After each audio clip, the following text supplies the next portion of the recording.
परंपरा में गुरु महाराज ने जमाने को दिया।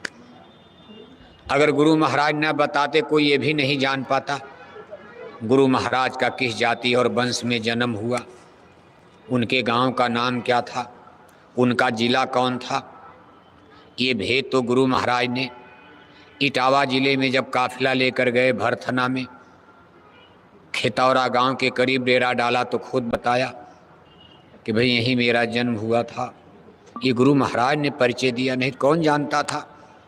उसके पहले लोग गुरु महाराज को कोई नेताजी सुभाष चंद्र बोस कहता था, कोई कुछ मान करके चलता था, वह पोह बना था। और इसी परिस्थिति में देखो 23 जनवरी 1975 को 23 जनवरी 1975 कानपुर के फूलबाग में गुरु महाराज को नेताजी सुभाष चंद्र बोस के नाम पर बदनाम करने का उस समय की सरकारों ने षड्यंत्र भी किया था। खैर बदनाम तो नहीं कर पाए, ना तो गिरफ्तार कर पाए, गिरफ्तार तो बहुत बाद में के जो इमरजेंसी लगाए। कहने का मतलब यह है कि गुरु महाराज अगर खुद ना बताते तो भी एक झगड़ा हो जाता और हम लोग आपस में टकराते। गुरु महाराज जिस जाति में थे, कोई कहता गुरु महाराज तो इंदौर में पैदा हुए, कोई कहता गुरु महाराज तो हरिद्वार में पैदा हुए, कोई कहता गुरु महाराज हमारी जाति में पैदा हुए, कोई कहता गुरु महाराज हमारी जाति में पैदा हुए, झगड़ा हो जाता। कोई कहता गुरु महाराज सुभाष चंद्र बोस ही हैं, इस नाम पर भी हम आप गोल गैंग में बैठ जाते। जैसे आज देख रहे हो संगतों की क्या स्थिति बनी, अपनी भी संगत को देखो आप। 9 गुरु 9 पंथ बना डाला, वैचारिक मतभेद खड़ा हो गया। शिक्षा तो एक ही दिया गुरु महाराज ने, लेकिन 9 गुरु 9 पंथ और वैचारिक मतभेद कुछ न कुछ होता नजर आ रहा। शिक्षा में गुरु महाराज की शिक्षा, अगर राम और कृष्ण की शिक्षाओं को जमाना भूल जाए तो क्या आश्चर्य है। गुरु महाराज की शिक्षा में भी भेद पैदा हो गया, जबकि गुरु महाराज के लिटरेचर, अमर संदेश, स्वधर्म, शाकाहारी शारी पत्रिका, सारे उनके सत्संग आज जिंदा हैं। दूरदर्शी आवाज पत्रिका के नाम पर इसीलिए आप तक पहुंचाया जा रहा है।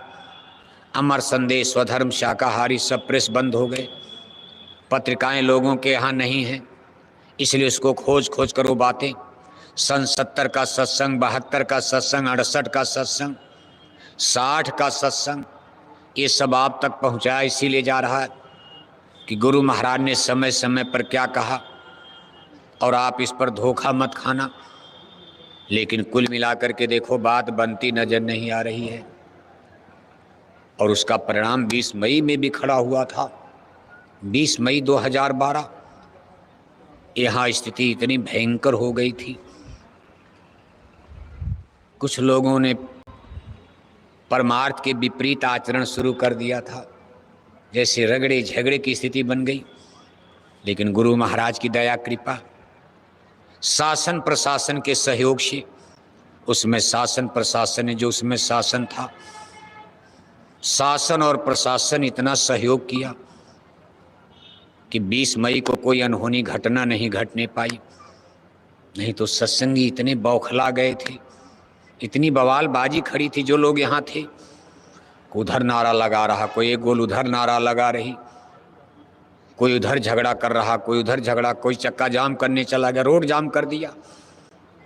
कहने का मतलब यह है कि बड़े ही झंझावात, गुरु महाराज की शिक्षाओं को दरकिनार करके जो व्यवहार 20 मई को प्रेमियों ने 2012 में किया,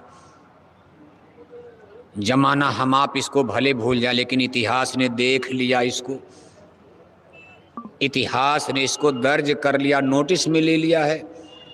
इतिहास निष्पक्ष होता है, इतिहास अतीत की घटनाओं का सही बयान करता। हम लोगों के माथे पर एक कलंक लग चुका है और उस कलंक को धोने का प्रयास किया जा रहा। प्रेमी भाई बहनों, इसलिए 20 मई ऐतिहासिक दिन है, भूलना मत इसको। इस कलंक को धोना है और उसको 20 मई इसी तरह सत्संग सुन सुनकर समझ कर कि नहीं नहीं हम एक 20 मई को आदर्श दिन बनाएंगे।